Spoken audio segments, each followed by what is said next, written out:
ನಮಸ್ಕಾರ ಸ್ನೇಹಿತರೆ, ನಾನು ನಿಮ್ಮ ಪ್ರೀತಿಯ ಕನ್ನಡಿಗ. ಎಲ್ಲರಿಗೂ ವಿಜಯದಶಮಿಯ ಹಾರ್ದಿಕ ಶುಭಾಶಯಗಳು.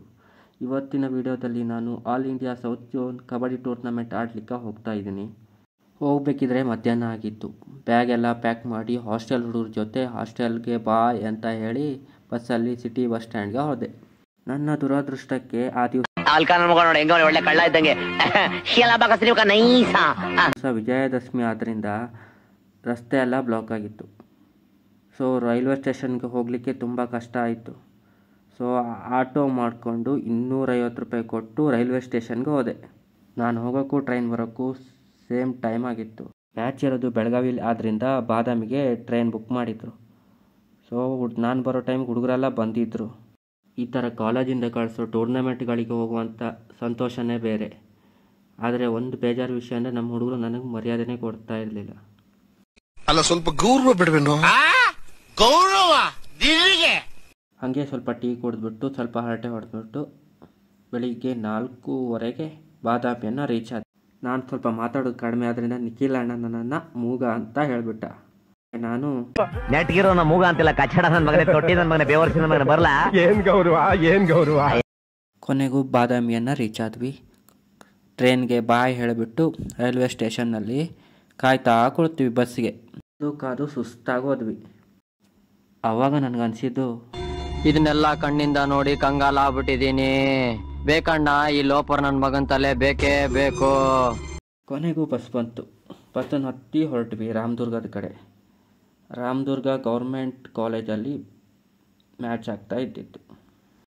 ಬಸ್ಸಲ್ಲಿ 4 hour ಜರ್ನಿ ಆದ ನಂತರ ರಾಮದುರ್ಗನ ರೀಚ್ ಆದ್ವಿ. ನನಗಂತೂ ತುಂಬಾ ಸಿಟ್ಟು ಬಂದಿತ್ತು ಆರ್ಗನೈಸೇಷನ್ ಮಾಡಿದವ್ರ ಮೇಲೆ. ಯಾಕಂದರೆ ತುಂಬ ಹೊತ್ತು ಕಾಯಿಸ್ಬಿಟ್ರು ನಮ್ಮನ್ನ ಅವರು ರೈಲ್ವೆ ಸ್ಟೇಷನಲ್ಲಿ. ಏನೇ ಆಗಲಿ ಕೊನೆಗೂ ರಾಮದುರ್ಗ ರೀಚ್ ಆದ್ವಿ. ಗೌರ್ಮೆಂಟ್ ಕಾಲೇಜ್ ಹತ್ರ ಬಂದ್ವಿ. ನೋಡಿದರೆ ಆಗಷ್ಟೇ ಎಲ್ಲ ಪ್ಲೇಯರ್ಸ್ಗಳು ಬರ್ತಾಯಿದ್ರು ಮತ್ತು ಮ್ಯಾಟ್ ಎಲ್ಲ ಹಾಕ್ತಾಯಿದ್ರು. ಅಲ್ಲಿ ಅಕೊಮಡೇಷನ್ಗೆ ರಿಜಿಸ್ಟ್ರೇಷನ್ ಮಾಡಿಸ್ಬಿಟ್ಟು ರೂಮ್ ಕೊಟ್ಟರು. ನಾನು ಟ್ರೈನಲ್ಲಿ ಬರಬೇಕಿದ್ರೆ ಒಂದು ಗಮ್ಮತ್ತು ವಿಷಯ ಆಯಿತು. ಏನು ಗೊತ್ತಾ, ನಮ್ಮ ತೇಜಸ್ ಅಣ್ಣ ನನ್ನ ಹತ್ರ ಈ ಥರ ಹೇಳಿದರು. ಹುಡುಗರು, ಈ ಸುರಸುಂದರಾಂಗನ್ಗೆ ಎಣ್ಣ ಕೊಡಕ್ಕೆ ಮಂಡ್ಯದಲ್ಲಿ ಕ್ಯೂ ನಿಂತವ್ರೆ. ಇವರೇ ನೋಡಿ ನಮ್ಮ ತೇಜಸ್ ಅಣ್ಣ. ನಾ ಸುಂದರವಾಗಿ ಹುಟ್ಟಿರೋದೇ ನನ್ ತಪ್ಪ. ಓದಲ್ಲಿ ಬಂದಲ್ಲಿ ಎಲ್ಲ ಪ್ರಪೋಸ್ ಮಾಡ್ತಾರೆ, ಒಪ್ಕೊಂಡಿಲ್ಲ ಅಂದ್ರೆ ಸೂಸೈಡ್ ಮಾಡ್ಕೊಂತೀನಿ ಅಂತ ಎದುರಿಸ್ತಾರೆ. ಸ್ವಲ್ಪ ಟೈಮ್ ರೂಮಲ್ಲೇ ಸ್ವಲ್ಪ ಕಾಲ ಕಳೆದು ಆಮೇಲೆ ಸಿಟಿ ನೋಡ್ಲಿಕ್ಕಂತ ಆಟ ಮಾಡಿ ಹೊರಟ್ವಿ. ಹೊತ್ತಿಗೆ ಸಂಜೆ ಆಗಿತ್ತು. ಎಲ್ಲ ಮ್ಯಾಟ್ ಎಲ್ಲ ಹಾಕಲಿಕ್ಕೆ ತಯಾರಿ ಮಾಡ್ತಾಯಿದ್ರು ಫುಲ್ಲು.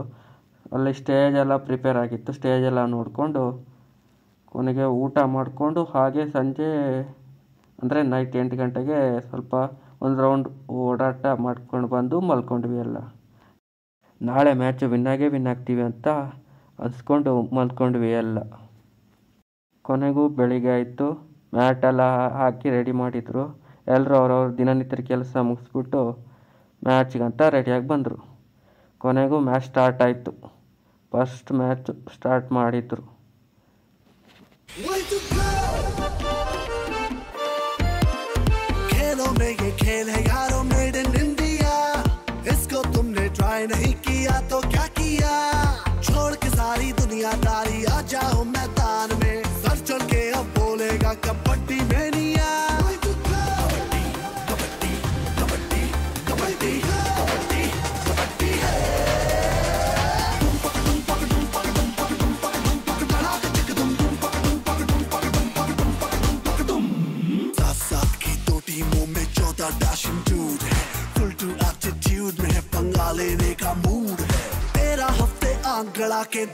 ಕರೆಕ್ಟಾಗಿ 11:20ಕ್ಕೆ ಮ್ಯಾಚ್ ಸ್ಟಾರ್ಟ್ ಆಯಿತು.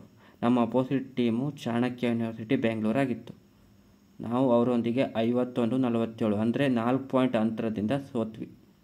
ಲಾಸ್ಟಲ್ಲಿ ಒಂದು ಮಿಸ್ಟೇಕಲ್ ಆದ ಕಾರಣದಿಂದ 4 ಪಾಯಿಂಟ್ ಹೋಯಿತು. ಅವರು ಆಮೇಲೆ ಎಂಟಿ ರೈಡ್ ಹೊಡೆದ್ರು. ಸೊ ಪಾಯಿಂಟ್ ರಿಕವರಿ ಮಾಡ್ಕೊಳ್ಳಿಕ್ಕೆ ಟೈಮೇ ಸಿಗಲಿಲ್ಲ. ಏನೇ ಆಗಲಿ ಬಂದಿದ್ದೀವಿ, ಆಟ ಆಡಿದ್ದೀವಿ. ಸೋಲೋ ಗೆಲುವು, ಒಂದು ಯೂನಿವರ್ಸಿಟಿನ ರೆಪ್ರೆಸೆಂಟ್ ಮಾಡೋದು ಅಷ್ಟೇನು ಸುಲಭದ ಮಾತಲ್ಲ. ನಾನು ಪರ್ಸನಲ್ ಆಗಿ ಹೇಳೋದು ಎಲ್ರಿಗೂ, ಸಮಾನ ಎಲ್ಲರಿಗುಂಟು ಈ ಲೋಕದ ದೃಷ್ಟಿಯಲ್ಲಿ, ನಾವೆಲ್ಲರೂ ಎಂದು ಒಂದೇ ಆ ದೇವರ ಸೃಷ್ಟಿಯಲ್ಲಿ. ಸೋಲೆ ಗೆಲುವಿನ ಮೆಟ್ಟಿಲು ಅಂತ ಎಲ್ಲರೂ ಮಾತಾಡಿಕೊಂಡು ಟ್ರೈನಲ್ಲಿ ಮೈಸೂರು ಕಡೆ ಹೊರಟ್ವಿ. ಬೆಳಿಗ್ಗೆ ಮೈಸೂರು ರೀಚ್ ಆದ್ವಿ.